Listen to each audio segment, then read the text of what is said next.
According to blackdog.org, an organization based within the Prince of Wales Hospital campus and affiliated with the University of New South Wales in Australia, stress is a normal condition that most of us will deal with at least one time or another over the course of our lives.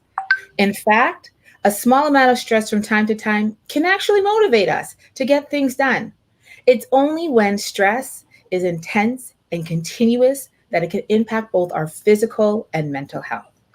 In today's show, we'll be discussing another mental issue that is commonly overlooked yet but has a big impact when it comes to everyday life and chronic pain issue. We are talking about stress and how to alleviate it. Are you ready for another chronic pain conversation? Let's go.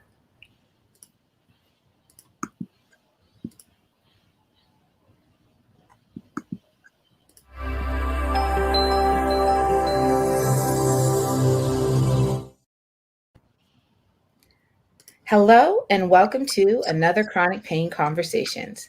My name is Kalila Bruswell and this is my lovely co-host, Sharifa McLaren. This is a show where we have open and honest dialogue about chronic pain. We share on our experiences, acknowledging the wide variety of chronic pain diagnoses and look at ways to manage chronic pain. We're going to jump right off into season 2 with pain or pleasure. Are you guys ready? Sharifa, talk to me, my love. Pain or pleasure? I can't even lie. I'm all pleasure today. Physically, I went outside this morning. Such a beautiful morning. Mentally, a little bit of pain, a lot going on. But overall, I'm all pleasure. I can't complain at all. And guess what? It's season 2, so I'm all Sorry, guys. We have definitely like things have been going on that we are so amazed that we're here. Yeah. If we even told you what's coming, how we have a studio coming up, how we're doing things and elevating, it's going to be amazing. So I'm excited. 100%. I am pain and pleasure. So right now we are renovating my space. And so the pain is that my foot keeps swelling up, Sharif. It doesn't matter. I'm just like, and it hurts. It really does. It hurts. People might be like, whatever, your foot's swollen, but it's like you can feel your skin stretching and you can or like the creasing. I know what you're talking about. It's not cool, people. But pleasure side is I got my massage chair. Oh my gosh. Okay, so let me see something. So she sent me a picture and it's here, right? And I went to her place this weekend and I seen it. Like she was sprawled out in the chair. She could get a couch and who cares about the couch? Like she's in that chair. Guys, I have yet to try it, but I just want to be prepared that when I do try it, she knows that I'm not going home. So we'll videotape your first experience in it. Yeah, no, it looks awesome, guys. But the reason why I got it, and actually I came across this really idea. I'm putting this out there to Medical Breakthrough. I'm putting this out there. As a chronic pain sufferer, I think that this massage chair, the one that I have, is so critical. It does chiropractic, it does massage, it does your feet, it does underneath, it does your arms, it does your shoulders. And we're trying to deal with touch therapy, and I think it's really good touch therapy instead of having a masseuse in there. So I just really want to talk to medical therapy and be like, I have no problem being the face of this massage chair for you. She has no problem sticking her face on there and advocating for y'all. Okay, honey, let's start this. Let's go into this. So let me ask you a question. So let me tell you a little something.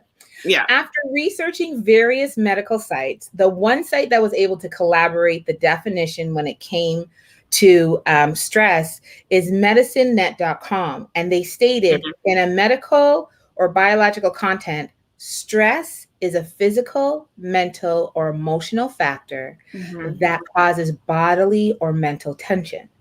Stress can be external from the environment, psychologically, or social situations, or it can be internally, illnesses, or from a medical procedure, right? Yeah. Stress can initiate the fight or flight response. So you hear this, right? Yeah. What is your first thoughts when it comes to stress? Like, what were you thinking when you hear about it? Does this make sense? To be honest with you, I want to say it makes sense. I want to say it's not rocket science, but all of those that were listed as things that can affect your stress levels is definitely true. Like, it could be, your mom getting your kids ready in the morning, and your kids, like, you're trying to put one coat on, the other one's like drying with the marker and taking their clothes off. Like, that's stressful because there's crunch time. You have to be at school by 8:00. It's 7:30. You have only so much time to get, like, that's a stressful situation. Even we're on the road, and this happens to me all the time. I'm just going to say I'm Jamaican. So when it comes to bad driving, I will cuss you in my car, and thank God you don't hear me. That's stressful because you're thinking about what could have happened if you didn't make that quick move, or, like, you know what I'm saying? So, and what I find with stress, it can be the smallest or simplest things that just sends that stress level through the roof. I completely understand you. So, okay. So it's really funny because I was going through what stress is for some of these things, and I realized that this is actually a really good conversation for people like me that have PNES, which is psychogenic non-epileptic seizures. Because one of the things that we don't realize is that our seizures aren't coming from our brainwave. Our seizures are coming, like, they're emotional, they're psychological, they're all these things. So as we go through this, it's going to be really funny for us to discuss it, because I'll be like, yeah, that's what happens to me. That's when I have seizures, when that happens to me, all these other things. So I'm glad that we're having this conversation right now. I'm so thankful. And at this point, I just want to I want to give so much information. And so let's kind of go into what's happening right now. So what's going on? So we're talking about this stuff. And did you know that PTSD, anxiety, depression, the youngest age it was diagnosed was 6? So I actually found that. We were doing a research, and I found that. And it was one of those where I saw it one time, and I was like, no, this can't be right. So let me go back and search up something else. And I believe I saw something else for the second time, and it had that age, 6 to 17. And all in all, what I've seen is the common age was 6. And I was flabbergasted because I'm just like, 6, they're just coming out of, like, kindergarten, grade 1. Okay. Can you imagine? And what got me was when I had put in stress, there was nothing with stress. The words that came up was anxiety, depression. And what really sucked me in was that it said PTSD. And when I hear PTSD, I think of, like, soldiers and stuff like that who go through those big things. And I'm just like, a 6-year-old that just learned to walk and, like, even write or say the numbers 1 through 10 is experiencing PTSD. That's serious. Yeah. Like, we're not just talking about adults every day. We're talking about a little child that all they have to worry about is asking mom and dad for something to eat, being brought to school, singing an ABC song or something, and coming home and repeat. Like, I was amazed.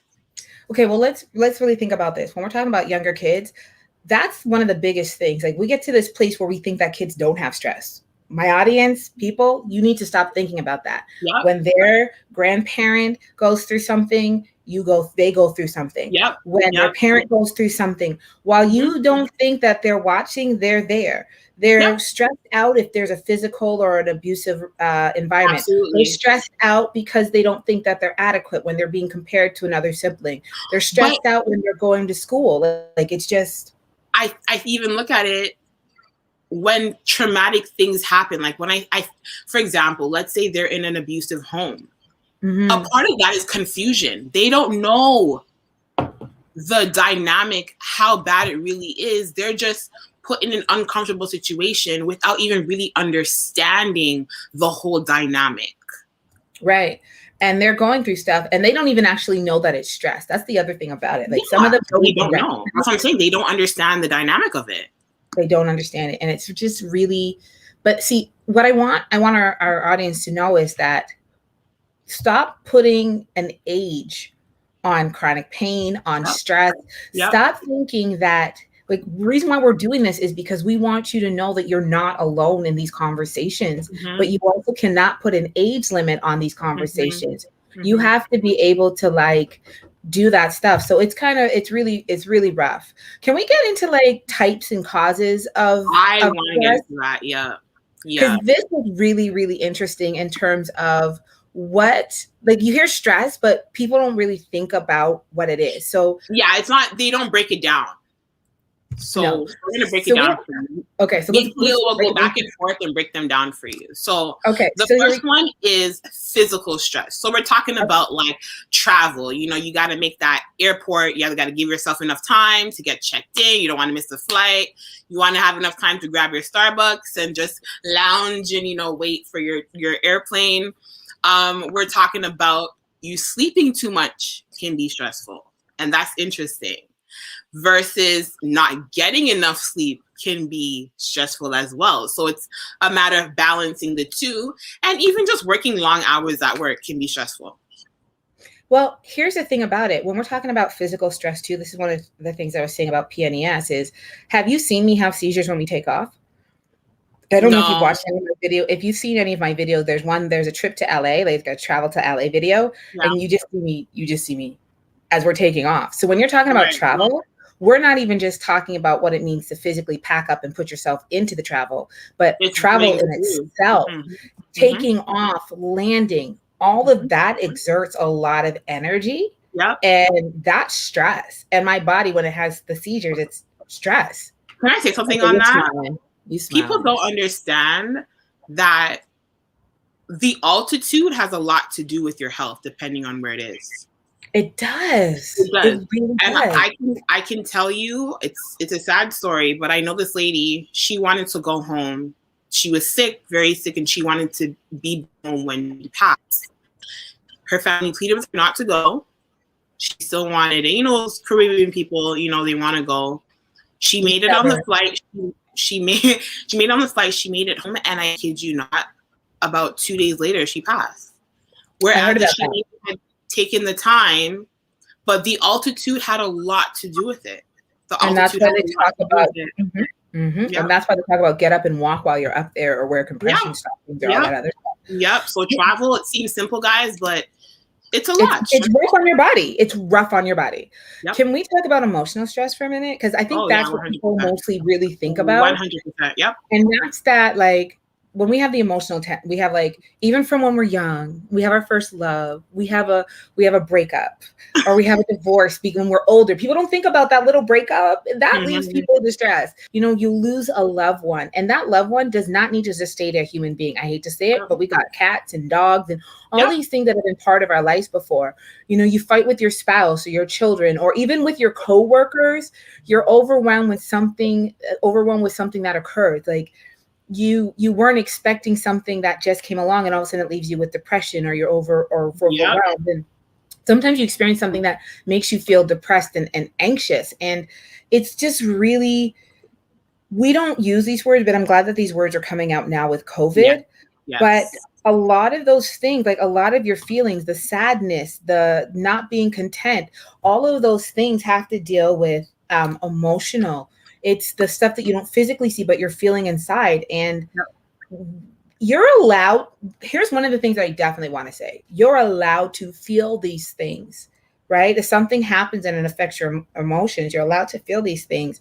Absolutely. But we also want you to get help with these things. Yep. Right? Absolutely. Okay. So there's also traumatic stress. Okay. So, you know, that occurs because of some sort of trauma to the human body that, you know, leads to maybe intense pain, coma, maybe even fatal to death. So, for example, a car accident.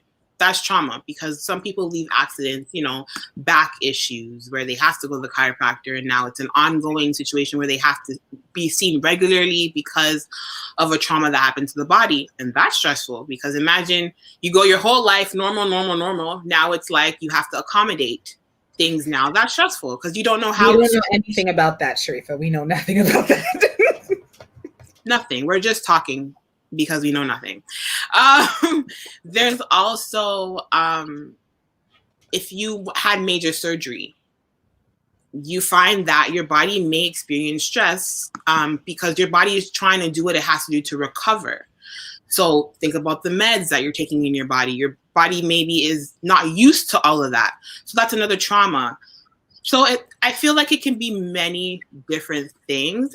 I actually found out that pneumonia can be traumatic stress. Having Do you know how much your body has to fight for that, to get over that? We're talking like... Well, that's the thing. That's why I'm saying it sounds simple, but it's considered traumatic stress, pneumonia. And I hate to say it, like, since we're going into that place, like, COVID is leaving people with traumatic stress. Yeah. We're hearing about it right now. Even after they've survived, there's still long suffering afterwards. So yeah, it's real, people, and we want you to know that it's okay that if you have one of these, to deal with it. So there's things like there's acute and chronic stress. So we talked about the traumatic, we talked about the emotional, we talked about the physical, but now it comes down to the length of it. Is it acute, which means that it comes and it goes really easily, or is it chronic stress, which is really a long time? So acute is a type of stress that only occurs for a set period of time, right? You've lost somebody, and the emotion of them immediately passing is sort of the traumatic right here and now. But the fact that you've missed them for a long time, or you haven't been able to heal for them, that can be long-standing, right? And so the stress you feel after fighting with your kids or your meeting at work, those are your acute, short-term. But your chronic refers to the extended time of stress that impacts people every day of the year and can last for years or even decades. So we're talking about, like, we being the chronic pain conquerors over here. We're talking about, and even physical and emotional, all of them can still be chronic. An event can happen to you. I hate to say it, but someone being, abused can be an emotional and a traumatic experience, but it can also be chronic because it lasts a very long time. The effects have been long-standing. So those are some of the things that we want you to know. Like, not only do you have the types, but you have the length of time in which they occur. Right. And so don't assume that because yours was short, that somebody else's has to be short as well. Right? Sharifa, take us into symptoms, because I'm really interested in this part. Okay, so symptoms. Excess stress can manifest itself in a variety of emotional behaviors and even physical symptoms. The symptoms of stress vary enormously among different individuals. So that's one thing I did want to stress.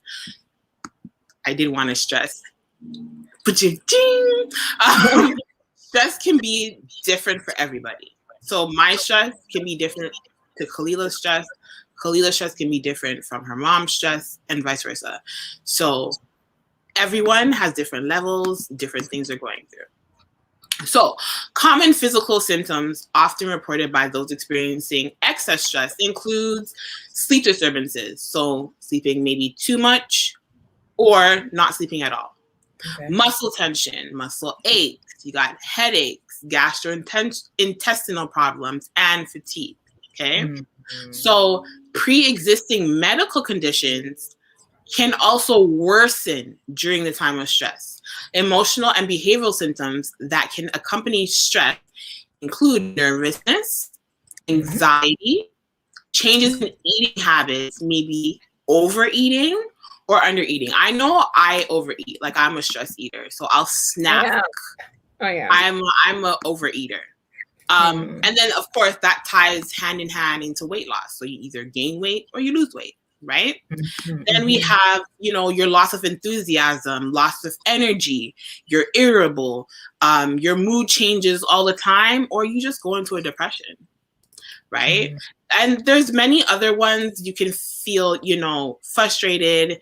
You could have like loss of sexual desire. Funny enough, grinding your teeth can be... You've never noticed that before? I don't. And the joke is, okay, so this is what I have to ask. Is this grinding your teeth in your sleep or like awake? Because if This is it's in kind your of more sleep, of I have the. to have a I talk with don't my know about the husband. sleep, but I do know for when it's awake. Like, you know, when someone does like, there's hints. There's really, I don't even think that people realize it, but there's hints. You know, there's different things Like, that tell my you that you're husband being grinds stressed. his teeth in his sleep. Like when he's sleeping, he grinds it. I don't know if that's stress in your sleep. You should go and check it out, though. Yeah, we need to have a talk, like for Definitely go check real, that out. for real. Yeah. But yeah, there's a lot of many different things that are symptoms, right? But Yeah. at the end of the day, I think you as a person, you know yourself. I'm going to challenge you on that one, my love. I'm going to challenge you on that one because I think a lot of people, they don't know, or they've been carrying it with them for so long, doing it for so long that they don't realize it, right? Some people do. They'll know, like, you know, I have a friend, the one vein will come out when they're upset. And then you're like, oh, why are you stressed? Put it back down. Why are you stressing for? But I think that some people consciously know and some people unconsciously know in terms of, and I think that comes down to becoming more aware of yourself, which is another thing that we're really advocating about in terms of knowing this is knowing yourself. Right. And I think we just have to remember everyone is different, guys. Like what might be stressful for me, Kalila might say, well, that's nothing. But for me, it is something. Right? So we have to be empathetic to one another when, you know, things are brought up and we express ourselves to each other. We have to be empathetic to know, like, what may be small to me is a big deal to the other person, right? Let's dive into something. I want to know, Kalila, yes, which one of those breakdowns of stress have you dealt with? Whether it's physical, emotion, traumatic, or... we should have had check marks beside it because there'd be like this row of two of check marks. Yeah, I think really and truthfully, I haven't actually not dealt with any of them. Yeah. If I was to really take a look at it, I've dealt with a lot of the common ones, everything from the headaches to the stomach. Like I have my IBS, that's that inflammation, the gastrin problems that came off because I had 5 deaths, like 1 death every month for 5 months in 2015. And it was just rough, right? I've had the problems in terms of the aches and the pains. I got, even sounds crazy, but you've got the diarrhea and the constipation and the chest pain. I'm like grinding the teeth. I might not have done that before. I think I was like, the loss of sexual desire. Yeah, it's not really there anymore. I had to make you smile, my love. I had to make you smile. No, I'm just thinking about it. Like you said diarrhea, but I think all of us have had that. You know, if you're nervous about something and you just want to use the bathroom, you're stressed. Like it's something that's on your mind, you're stressed. And so your body's reacting, the nervousness. And when comes nervousness, you want to use the bathroom. Like, right, you gotta pee. Yeah. Like, I think what's really, and that's what I'm saying, like people don't really understand it, but I'm like, I'm not gonna lie, I've probably been through like most of it. Or you're really tensed up and you can't use the washroom, or you know, you're biting your fingers, or I think that's what people think. It's just like biting your fingers because you see that in the cartoon. There's a lot more to that. Yeah. It's so much more. It's the, you know, someone could be clicking their lighter. It could be, there's so many different things that we really just want to say, don't limit it. Don't sit back and say it can only be this or that. Absolutely. Okay, can we dive a little bit into like that therapy, lifestyle changing, coping kind of stuff? Because I mean, like, we want you to address it. We want our audience to obviously address what it is that we're doing or what stress looks like. But now we want to talk about how to alleviate it. And I think one of the things that was so amazing for me was the stuff that alleviates it has nothing to do with doctors. Nothing. It has nothing to do with the doctors. And so you've got things like, it is known that people under stress have a greater tendency to engage in unhealthy behaviors. We're talking about that. You might eat a little bit, and such as the abuse of alcohol and drugs, right? Mm-hmm. When we're talking about your kids being under drugs or you being into drugs, you're stressed. You haven't addressed that you're stressed, but you're stressed. And we're not just talking about the abuse of the liquor and the drugs. We're talking about cigarette smoking. Sorry to hate it, guys. I used to smoke cigarettes. I was stressed out. Not so much anymore, but I'm not smoking. Poor exercise, Let's be really like exercise will really do things for you. Your nutritional choices, what we're talking about, are junk food going into your body and it's really taking you down more, or are you actually putting in an apple or a fruit in your body so you're getting some more energy, right? And then there's less stress on other counterparts, so you're trying to balance things out. So some of the techniques are the deep breathing exercises. Now, Reefa, you said that you do this? I do deep breathing. I tend to go outside. And when I deep breathe, I'm breathing in the fresh air. So, go ahead. No, I was going to say that breathing is deeply, it's like a quick way to blow out some of that situational stress. And it lowers your heart rate and your blood pressure. Right. And then the fresh oxygen is also good for your brain as well, right? So everything is just refreshed. So how do you do? So like, can you show me for a brief moment, how do you do your breathing technique? Honestly, I have to close my eyes and just like breathe into my mouth, through my mouth, breathe into my nose and like through my mouth. Yeah. Yeah. I don't have a set time, but then I have my Apple Watch that I set the breathing thing. So when I'm supposed to breathe in, it vibrates. And when I'm supposed to let it out, it vibrates. See, Apple. And I can choose to do that, whether it's for 3 straight minutes, 1 minute straight. Like I can set the time for it. So that's actually helpful. But I like, even if I'm in my car, I will put it on, still keep my eyes on the road, wind down my windows, and deep breathe. Like if I'm thinking about something and I'm just like, okay, should we need to breathe? That's what I do. Awesome. But I always find like I like to go outside and do it. I don't know, it's just a habit. Winter or you don't not. Go outside in the winter. Stop lying. Stop lying. You don't go outside in the winter. Do you really? No, I kid you not. I kid you not. Yay. I may not stay out as long. Like I might do it for 1 or 2 minutes. Right. But it's just something about the fresh air for me personally that I will like just go outside my front door, do a little deep breathing, come back in. I'm okay. My trainer has taught me to breathe in through my nose, count for 3, out through my mouth, count for 3. Yeah. But then she'll also rotate it. She'll be like in through your mouth for 1, 2, 3, out through your nose for 1, 2, 3. So I never thought about that. She'll do the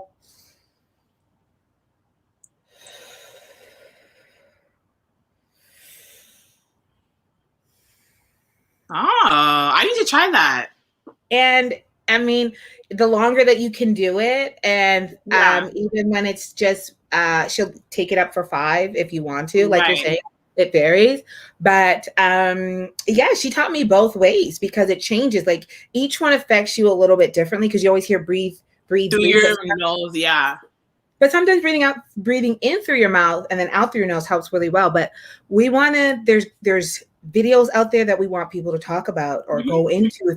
There's apps that are so many out there for that. But there's also apps that take us into what we're going to go into next, meditation.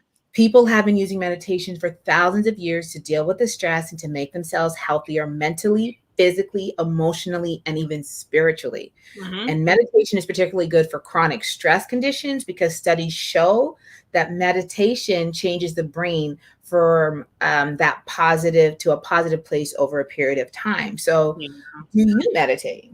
Yeah. Yeah? I used to do it in high school. I started doing it in high school. So in drama class, we would have like a moment of meditation. We do deep breathing, and then you know the whole talk, bring yourself to a positive place where you let go. Like it was after that, I was like ready and set for the rest of my day. Like nothing could do nothing to me. So it helps. So we've got the deep breathing that's part of the meditation, but then there's that self-talk into you, I guess, or that space where you're just like not letting anything in. Right. And I get it. I've had to do that. And I think people don't understand is that meditation is you silencing the world, and you can meditate anywhere. Like you can be in the most busiest train station. And I think this is what's been powerful for me with my seizures is that I'll notice my body's reacting to something and I just have to turn around and just start like meditate and I blocking everything. Yeah. And you block everything out. And the power to do that, to like shut off the train sounds and to shut off the car sounds and to shut off the people talking and to try and shut off your brain when it quickly goes is so refreshing for a moment. But it shows you how powerful your brain is. Yeah. Yeah. And a lot of people don't know your brain is a big part of your healing in whatever aspect of life it is. So that's definitely a big thing. We got the exercise, and everybody knows this. We've talked about it all the time, the yoga, the Tai Chi, the Pilates, the walking, the running. But one of the things that I really wanted to go into was the journal writing, because I stopped doing journal writing when I was younger. I used to write my diary, but you said that you do this. So tell us about your journal writing. I do this. So I'll tell you how I found something. So I thought about journaling, and I'm like, what if I'm on the road? I don't want to take out my pen and paper, whatever, like, you know. And I'm like, you have an iPhone. There's a million one apps. And literally, I just went through the apps. I downloaded all of like the ones that I thought I would like. And I took time to go through and see which ones better suited me. And they have journal apps where you can record your mood for the day, why you feel like that. You can record in the morning and you say, you know, my goal for the day is, and then you revisit it back at the end of the day and then report on it, how you're feeling, all that stuff. So, I mean, there's something out there for everyone. So what I use may not be something you may want to use or whatever the case is, but I do this, and it's something like, if I'm going through something with people and I want to say something to them, but I'm not ready, I use my journal to jot down those notes. Thanks. Yeah. If I do get that opportunity where I feel I still have things to say, it's there. I just go back. I don't have to think about what did I say to you again. So for me, putting my feelings, my thoughts, anything, I live by journaling. I live by it. So I have done it, and I haven't done it in a long time, but art making, like being able to calm your nerves, like your sketching and your pencils and your the clay sculptures, and getting that clay. I actually want to try that one day. I want to do it together. Can we do it together? I'm down. I'm down. Once the COVID is out, I'm down. I want to make a mug. Girl, you know what? Michael, let's go. I got into diamond painting. Diamond painting? What's that? So real quick, diamond painting. I was on, I think it was Instagram one time, and I saw it, and it was basically like you get your different, like you picture, and it's like, you know, when you color by number, you have to match the specific diamond color. You get the little diamonds, and you have to match them by color, and that brings out the whole picture. I'm in the middle of doing one. I'll bring it on the show. I'm in the middle of doing one. I'll bring it on the show one day and show you my finished product. Okay. Yeah. So let's talk about outside of doing things for you. I want to touch lifestyle changes first before we go into therapy, but let's talk about making that lifestyle change, because there's things that stress your body, and it's not just the lack of exercise. It's not just the food, you know, it's leaving your health unchecked. That's the thing that really can lead to the health problems. You know, we have the high blood pressure, we have the heart diseases, the diabetes, the cancer. You also age faster when your body has to deal with too much of that stress. Yeah. And if you don't find ways to let it out, if you don't find ways for your body to deal with it, if you aren't eating it to fuel it in its time of, like, you can't put water in a tank. It's just not going to make it fuel. It's not going, your car is empty. You put water in it and you think it's going to run. It's not going to run. Yeah. Do you know what I'm saying? Yeah. You have to put something, you have to give it what it's need. And our body doesn't need the junk food and the bread to bring it down. Like what it needs is the fruits and the vegetables and the natural things. And we're fighting for our lives, people. We're fighting for our lives. And when you're stressed out, you get to determine how stressed out you're going to be, how long that stress is going to last, who's going to help you get out of that stress, and how you're going to make the lifestyle changes to make sure that those things don't change and that those things don't stress you out the same way, or your mindsets change so that you're not stressed out that way. Sorry. I actually wanted to just make a side note when you talk about healthy eating. Yeah. We like, you know, pick and stuff like that. What I know is good for stress to help you cope is your antioxidants. So your berries and all that stuff, that actually naturally helps you cope very well when it comes to stress. Lavender helps calm you down. Yeah. There's different things like that are just, there's ways for you to make sure that your environment, incense sticks and different things like that. I use those different things, but let's talk about the one thing that everybody hates to talk about and has a bias against is spending time in therapy, right? Many people turn to therapy to get stressed out, and unfortunately, they're stigmatized these days. And I'm not sure if a lot of people actually understand how therapy can help. So I have a question. Have you ever gone to therapy before, Sharifa? I have. So I went through traumatic stress about 3 years ago. I had surgery on both my arms, was not able to do anything. And if you think about it, your hands are a vital part to your everyday life. And so I went through traumatic stress, and I actually went into a really deep depression where I was like suicidal. Like, called my mom, told her I have my opioids for pain, and the whole bottle would be like done. And after that, she did what she had to do, got me into therapy, and it was the best experience. I came from a family that was very taboo about it. Like, you know, Caribbean people, you don't tell people your business and ray. And I live by it, where I now recommend, I say, listen, everyone needs to talk to somebody. And I went to therapy. I got like worksheets, and it was very different than what I thought it would have been. Like, I got sent home with homework. So my work wasn't just that 1 hour with her. My work continued even for the next week until I saw her again. And you know, that stuff keeps you in track, and it keeps your head in a mental space where you're continuously moving forward. It's not just the one day until the next day again. Your work is continuously being done. I live by it. It has saved my life many a times. And I think that what's really great is, you know, people sit back and they think, well, you know, my husband or my wife or my kids or my best friends, I should be able to tell them everything, you know. But there are times where you're both going through something, and they can't really be there for you the same way that you want them to be. Or the truth of the matter is they may not be able to handle it.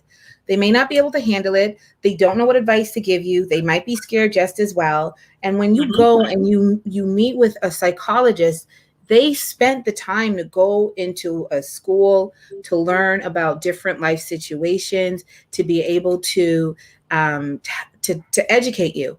And one of the things that I wanted to do is, can I share it really quickly, Sharifa? Am I allowed to do that? Because, okay. So I've had people come to me before and be able to ask me things like, you know, how do you find it? So what I'm going to really do is, here in Ontario, there is the Ontario Psychological Association. And for people in anywhere, look for your province, look for your city, look for your town. And they really have things out there really quickly. And it's really as simple as saying, find a psychologist, right? And there, if you scroll down, you can find things like, you can search by a name, you can search by a practice, you can search by a language, you can search by a theory if you know it, you can search by a gender, you can search by the age group who they deal with, you can search by problem areas, like the different things that are out there. You can find people that are literally being able to help you, that specialize on how to deal with things: gambling, homelessness, learning disabilities, memory transition, mood disorders. There's so many things that are out there, even when they're available. Now, this is just for the Toronto one, but I just want to be able to show people really quickly that there is information out there, and you get to pick and choose. And the other thing that I'm going to come back and say is, and we always advocate with this, you don't have to pick the first person you met. You can interview 2 or 3 to see who you get comfortable with, because you're about to go open your business up to them. So, you know, you need to be comfortable with somebody. Absolutely. But when this person comes onto your team, make sure that you're comfortable with them. And you're opening up a lot of different things, but there's help out there, people. There is help. People do want to help you. And that's what I'm going to say. Definitely. I 100% agree. I think it just, again, you have to take the time to do the research, but just know there is someone out there willing to help you. And it's all about your comfort level. Don't feel bad if you don't like the person or you didn't connect. That's okay. That is okay. Because if you're with someone that you're not comfortable with, what help is that going to do for you? I see when you get passionate, you're just like, huh. No, because I feel like, because we've actually went through these kind of things, it's like there's people out there who just feel like they have to stick with the first person that they get. And you absolutely not have to. And this is the whole point about chronic pain conversations, bringing the information so that people can get their voice to be Yep. able to go out there in a respectable manner, both for themselves and for the community. Rifa, can you take us into the keep it moving moment, my love? Not a problem. So our keep it moving moment today is set peace of mind as your highest goal and organize your life around it. So set peace of mind as your highest goal and organize your life around it. That is from Brian Tracy. What are your thoughts about that? Have you ever done that? Is your peace your highest goal? Ultimately, I feel like when you're at true inner peace, so many things can be going on around to say that you don't think of it, but it won't really nudge you where you have to react in that sense. Like, I feel like, like something could happen and it could just easily get out of control and your mind starts running around. But when you tell yourself and speak to yourself and say, you know what, amidst everything, you bring yourself into some positivity, it won't bother you as much. Okay. Shall we take it into some final thoughts, my love? Yeah, go ahead. I think that my final thought from this show is this. It doesn't matter. Like, we're all going to get stressed. It's sometimes you can control it and sometimes you can't. We're all going to go through stress. Accept that. But also accept that you have the ability to dictate how you deal with it. Yep. You have that power. You have that control. It's your body. So what you put into it, what you let out of it, what motivates you, how you get it help, that's what's out there for you. So that's my final thought. Definitely. What about you, my love? My final thought is, I just want to stress again, stress looks different for everybody. I think we need to take the time that it takes a lot for someone to like express themselves to you, whether it's about telling you about their day or how something happened. It takes a lot to find that comforting place where you can freely go to someone. And with that, I feel like we should remember to be empathetic towards people's feelings and what they go through. And if you're going through a stressful situation, take the time to figure out different techniques. Sometimes you may have to try 2 or 3 to know what works for you, but I strongly say take the time to figure out what works. Don't just leave it hanging and say, oh, tomorrow's a new day. Take the time, do some deep breathing, meditate, journal, whatever it is, and keep it pushing. I love that. Okay, well, that's our show, guys. My name is Kalila Bruisewell, and I'm the Overcomer. And I'm Shrifa McLaren Thomas from YouTube's A Thomas Life. Thanks for joining us for another episode of Chronic Pain Conversations. Next week's conversation is something I'm excited to have about, but not always happy to talk about.